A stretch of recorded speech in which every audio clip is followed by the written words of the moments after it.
بسم اللہ الرحمن الرحیم۔ خواتین و حضرات السلام علیکم۔ میرا نام ہے محمد فاروق اور آپ دیکھ رہے ہیں فاروق ٹی وی۔ الحمدللہ 14 اگست 1947 کو پاکستان معرض وجود میں ہے۔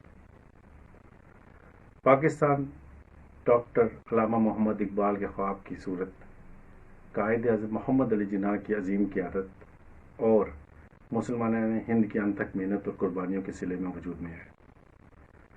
ناظرین، پاکستان کلمہ طیبہ کے نام پر حاصل کیا گیا۔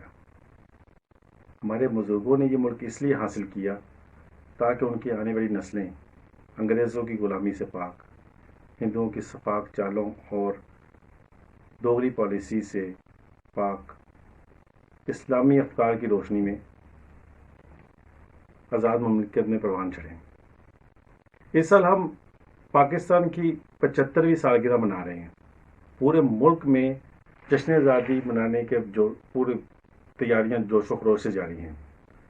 بچے، بوڑھے، بزرگ، ہر طبقے کے لوگ اپنی اپنی استطاعت کے مطابق ان تیاریوں کے لیے مصروف عمل ہیں۔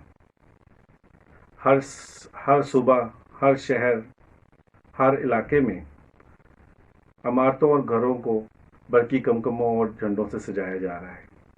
اسکولوں، کالجوں، یونیورسٹیز اور مختلف اداروں میں تحریک پاکستان کے کارکنوں کی خراج تحسین پیش کرنے اور اس ملک کی ترقی کے لیے عزم نو کے لیے تقاریب منعقد کی جا رہی ہیں۔ ہمیں بھی اس سال خود سے ایک عہد کرنا ہے کہ پاکستان کی ترقی کے لیے ہمیں اپنی تمام صلاحیتیں بروئے کار لاتے ہوئے اپنی خدمات سر انجام دینی ہیں۔ اس کے ساتھ میں ایک اور پیغام آپ کو دینا چاہتا ہوں کہ 14 اگست پہ بائکس پہ ہلڑ بازی کرنا، باجے بجانا اور قانون کی خلاف ورزی کرنے سے ہمیں اجتناب کرنا چاہیے۔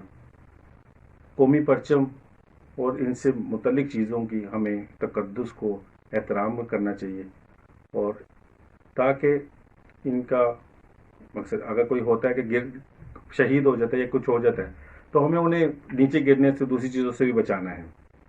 آخر میں اس دعا کے ساتھ کہ پاکستان ہمیشہ قیامت تک قائم و دائم رہے گا، آپ سے اجازت چاہوں گا۔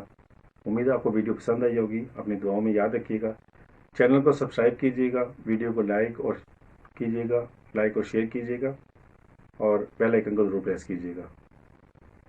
پاکستان پائندہ باد۔ السلام علیکم۔